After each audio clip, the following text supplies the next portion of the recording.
and welcome to Study the Module. My name is Heidi Salmenta and I work as a project researcher at the University of Turku. During this video, we are going to talk about how to support the development of university students' critical thinking skills during their studies at the university. Nowadays, most of the universities are international learning environments. The culture of teaching and learning varies, and cultural background and personal learning experiences have an influence on everyone's conceptions of teaching and learning. This is concerning also critical thinking. Understanding different teaching and learning cultures is important to be able to support every student's learning. Even more important is to face students as individuals. One of the main aims of university education is that students learn the scientific way of thinking. It is important for students to learn to evaluate the sources and the nature of knowledge. Especially, understanding the specific nature of scientific knowledge is crucial.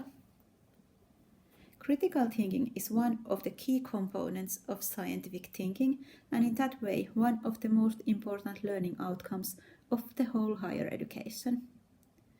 Thus, learning critical thinking skills is crucial for higher education students, and the development of their critical thinking skills needs to be supported systematically during studies at university.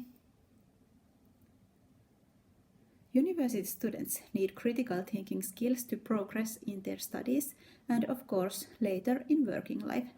However, there are great differences in the quality of students' critical thinking skills. According to a review article about effectiveness of critical thinking instruction in higher education, direct teaching strategies which are based on explicit explanation of critical thinking principles might be more effective in improving students' critical thinking than the implicit teaching strategies.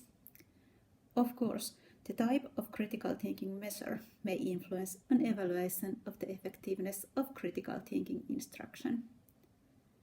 However, it is important to discuss with students what critical thinking skills are, and especially what is meant with these skills in scientific thinking context.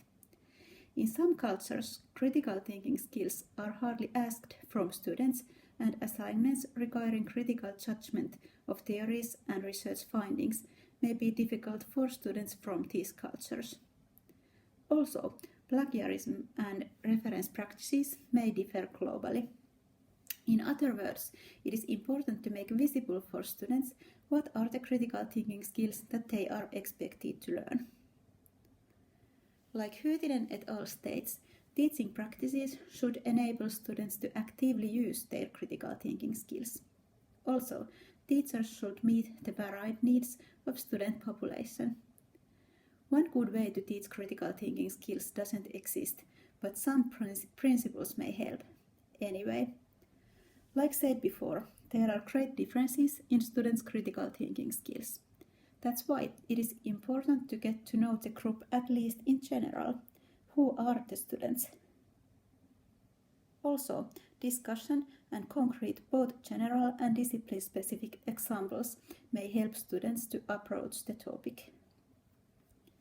One of the most important goals for teacher is to activate students' own thinking by using a student-centered approach. It is important to bring the topic near to students and explain, for example, why critical thinking skills are so important to learn. In addition, it is important to support students to reflect their own thinking. That's why discussion concerning students' previous conceptions and beliefs are beneficial. The best way to support the development of students' critical thinking skills might be to get students to actually use their critical thinking skills. Reflective and activating tasks may work. One more thing in the end, don't forget to reflect your own conceptions and beliefs.